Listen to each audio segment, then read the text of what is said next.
Na semana passada nós apresentamos para vocês o sul de Tampa e hoje apresentaremos os primeiros subúrbios da região de Tampa Bay. Sim, se você acredita que o sul de Tampa não é para você, mas você quer estar perto do sul de Tampa, é isso que a gente vai detalhar nesse vídeo.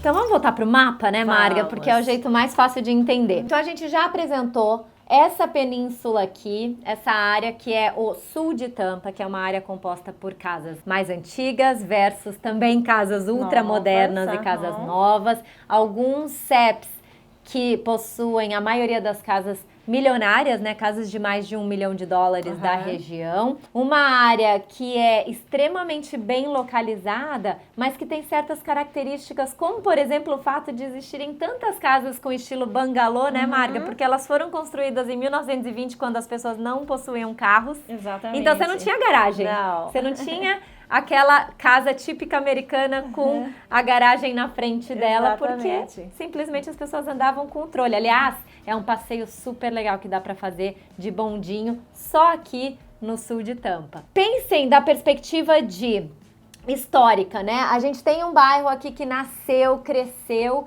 e aí década de 50, década de 60, década de 70, a gente vê um aumento populacional, a necessidade de novas casas, a necessidade de construção nova, coisas acontecendo como, por exemplo, a construção da USF, da universidade na década de 70, e aí a gente foi começando a ver esses primeiros subúrbios, porque são áreas que foram nascendo para o norte do sul de Tampa, até porque não tem como nascer em nenhuma outra área, porque a gente está falando de água aqui ao redor. E a gente viu uma diferença já na parte de planejamento e de condomínios. Então a gente teve Town and Country, que inclusive a gente lançou um vídeo para vocês, mostrando essa região, que tem muita construção de 1960, 70, né? Aí a gente tem também Egypt Lake Lero, a gente tem aqui essa área de Seminole Heights, que também foi um dos primeiros subúrbios que nasceram em Tampa. Muita construção antiga também aqui, como a gente tem o rio passando por aqui,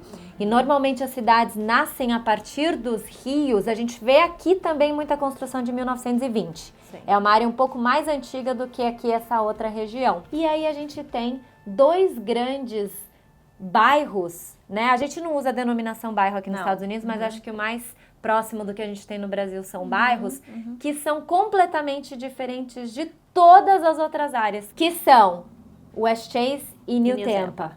Né? E eu gosto de falar muito que são áreas completamente diferentes, porque eu vejo as pessoas que não conhecem comparando essas regiões com outras que não são comparáveis, porque são bairros que nasceram 100% planejados. Exatamente. E aí, o que a gente tem em bairros planejados? A gente tem uma uniformidade, a gente tem um landscaping, a gente tem uma diversidade bem menor quando comparada aqui ao sul de Tampa. Então vamos falar um pouquinho, Marga, desses primeiros subúrbios que nasceram e quem são as pessoas que escolhem essas áreas? Qual o perfil dos nossos clientes que acabam vindo morar por aqui? O perfil de quem mora nessas regiões, Corina, eu posso dizer que é aquela família que quer viver num típico condomínio americano, ainda perto de downtown, perto do sul de Tampa, perto do centro, perto do comércio e até mesmo de chegar até as praias. Sim, alguém que queira ter acesso a tudo que o sul de Tampa oferece, mas não quer estar numa casa de rua. Esses bairros ou essas regiões principais a gente pode dividir em West Chase, Carrollwood, New Tampa e um pedacinho de Lutz, que eu já posso explicar em detalhe, né? Essa área que é um pouco diferente das outras. E eu acho que aí a gente pode dividir aqui essa área também de Seminole Heights, Tampa Heights e Egypt Lake, são áreas que a gente vai ter um mix, mas mais casas de rua do que condomínio, né? E casas antigas. O fator determinante aqui seria o budget. E como nós mostramos no vídeo anterior alguns zip codes e mostrando o preço médio, você também tem algumas... Eu levantei, Marga, um informações. Gráfico. 33618 é um dos principais CEPs, zip codes do bairro Carrollwood, que foi um dos primeiros subúrbios. Aliás, temos um vídeo de Carrollwood. Carrollwood foi o subúrbio que nasceu para atender a necessidade dos professores que vieram trabalhar na USF. é um bairro onde está o nosso escritório, né? É um bairro muito querido pela gente, que tem o preço médio vendido por volta dos $600.000. Levantei também um gráfico do West Chase. Do queridinho West Chase. O queridinho, né, Marga? É um queridinho por quê? Porque é um bairro que possui um Master HOA. HOA sendo Homeowners Association, é o condomínio que cuida da área de um modo geral e acaba que as pessoas até falam que a grama é mais verde, né? Porque realmente existe uma entidade que cuida de todas as áreas em comum. Então o landscape é muito bem cuidado. E aqui voltando ao mapa, o West Chase, ele é um queridinho porque ele tá mais próximo das praias, inclusive do West Chase aqui para Honeymoon, que é uma das minhas praias favoritas. Você tá a 20 e poucos minutos, você tá pertinho do aeroporto pra cá, então ele tá super bem centralizado, né? E é um bairro bonito. E a média, então, a gente tá um pouquinho acima, na faixa dos 765, como diz aqui esse gráfico que eu puxei, super recente. E por fim, New Tampa, que é um bairro também que atrai, em especial, muitas famílias de brasileiros que tem que fazer um commute. E para quem trabalha nessa região aqui, onde estão localizados os bancos JP Morgan Chase e o Citibank, né, que são grandes polos que atraem pessoas que trabalham aqui, é um dos bairros que tem o mais fácil acesso pela 75. É um bairro também planejado, muito bonito, cheio de condomínios. E hoje o valor médio vendido está por volta dos 545 mil. Então dá para ter aí uma ideia da diferença já do sul de Tampa versus os primeiros subúrbios que nasceram e são os mais próximos do sul. Bom, Corina, falamos de localização, falamos de valores, mas e o que você tem para compartilhar com a gente sobre escolas e comércio dessa região? Bom, comércio, eu acho isso muito importante dizer, porque até no início do vídeo você falou, né, as pessoas querem estar próxima do comércio do sul de Tampa. O comércio que a gente vê no sul de Tampa, ele é muito mais diversificado e ele é composto por muitas pequenas empresas, pequenos negócios, mas uma diversidade muito grande. Mas isso não significa que não exista o comércio nessas outras áreas. Pelo contrário, existe muito comércio, existe também opções que eu acho que até muitas famílias preferem, como por exemplo uma Target. A gente não tem uma Target aqui no sul de Tampa. Você tem 2 Walmarts antigos, até um pouquinho nos extremos do sul de Tampa, mas em todas essas áreas aqui, você vai ter um Walmart, você vai ter um Sam's Club, você vai ter uma Target, você vai ter essas big box stores. O que a gente viu também com o avanço, né, nas décadas? O nascimento dos shopping centers, né? A gente não tem nenhum shopping propriamente dito aqui no sul de Tampa. Mas quem gosta de um cinema, de um shopping, de passear, vai ter que vir aqui, mas a maioria deles estão nessa região aqui, tá? Tem o West Shore Mall, o International Mall, o Citrus Park Mall, que estão todos aqui na beira da Veterans Expressway, que é uma das vias que dá fácil acesso aqui para o West Chase e para o Town and Country, né, Marga? E em termos de comércio do dia a dia, farmácia, grandes supermercados, como eu falei, você vai encontrar em toda essa região também, né?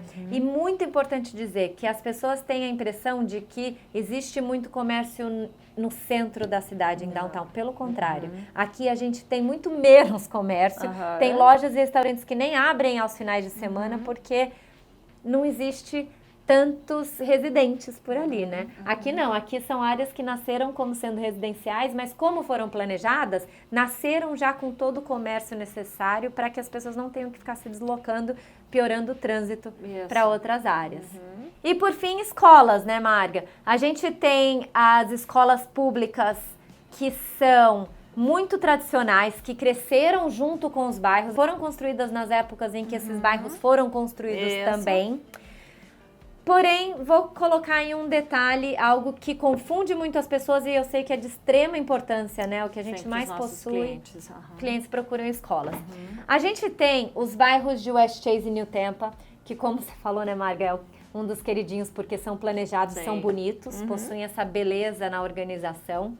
São bairros que nasceram com escolas muito boas, mas que sofreram com um rezoning, um rezoneamento dos distritos escolares. Tanto West Chase quanto New Tampa fica limítrofe com alguns bairros que possuem famílias de baixa renda. E com esse rezoneamento, a gente viu uma inclusão desses bairros ao redor que fizeram que a nota das escolas dentro desses bairros baixasse um pouquinho. E aí ocasionou tanto uma fuga das famílias que têm uma grande preocupação de notas escolares para escolas particulares, como também famílias que foram indo para bairros um pouquinho mais próximos, como, por exemplo, Lutz, que está pertinho de West Chase, e Wesley Chapel, que está pertinho de New Tampa, que tem notas escolares mais altas. Então, concluindo, não necessariamente dentro desses bairros, mesmo estando no zip code 33626 e no 33647, você vai ter acesso a escolas públicas com notas boas. Outro detalhe importantíssimo que é Lutz. A gente fala de Lutz, né, porque é onde eu moro, porque é uma área que existe uma busca muito grande, mas eu acho que confunde um pouquinho as pessoas, porque Lutz é uma cidade. Então, em primeiro lugar, não dá para comparar Lutz com West Chase, porque West Chase é um bairro planejado e Lutz é uma grande cidade. E Lutz, assim como Odessa, são duas regiões que possuem uma característica única e exclusiva, que é parte da cidade de Lutz e parte da cidade de Odessa está dentro do condado de Hillsborough e dentro do condado de Pasco. Como que isso afeta diretamente o dia a dia ou a vida ou, né, quem escolhe morar dentro dessas regiões? Afeta em especial quem procura Lutz, porque Lutz é uma cidade grande que, diferente de Odessa, possui uma diferença muito grande nos distritos escolares quando você muda de condado. Claro. Odessa possui um pouco mais de consistência nos dois condados. Você tem uma área rural, uma área muito bonita e você tem escolas boas tanto do lado de cá quanto do lado de lá da County Line. Já Lutz não. Faz uma grande diferença se você está dentro do condado de Hillsborough ou dentro do condado de Pasco. Então, quando a gente fala aqui dos primeiros subúrbios que nasceram nessas décadas, até a década de 90, eu quero incluir essa área de Lutz, que inclui o Cheval, que é um grande condomínio e os condomínios ao redor, para essa parte desses primeiros subúrbios, porque existem muitas construções da década de 90, tá dentro do condado de Hillsborough ainda, e é uma das áreas que mais atrai pessoas por causa da consistência desse distrito escolar específico, diferente de outras áreas. Então, vou até levantar o gráfico também dessa região. Aqui a gente vê o gráfico de Lutz, mas no CEP 33558... De Hillsborough County. Em grande parte, né? Existe um pedacinho pequenininho. E esses detalhes, né, Marga, a gente pode entrar dentro da consulta, quando a gente estiver conversando, para explicar os pormenores. Mas, de modo geral, o 33558, que está dentro da parte do condado de Hillsborough, possui casas vendidas em média por $635 mil. Bom, então até agora, aqui concluindo, né, Marga, a gente viu os primeiros subúrbios que nasceram ao norte do sul de Tampa, incluindo West Chase, Citrus Park, Lutz, New Tampa, Carrollwood, são bairros que estão mais próximos, mas já são considerados subúrbios, que possuem as mesmas características em termos de proximidade a certas áreas importantes e também todo o comércio que a gente possui no dia a dia, planejamento de bairros. Mas uma característica importante que tem que ser citada é que, como esses bairros foram planejados, eles nasceram e eles já foram construídos. Então, a gente quase não tem construção nova. Esse é um pequeno detalhe que acaba afastando as pessoas aqui dessa região, que nos leva ao nosso próximo vídeo. Mas aí, conta pra gente, algum desses subúrbios funciona pra você e sua família? Não esqueça de se inscrever no nosso canal, nós temos mais um vídeo para completar essa série falando de Tampa Bay. Não esqueça também de ativar o sininho para receber as notificações e nos vemos na próxima semana.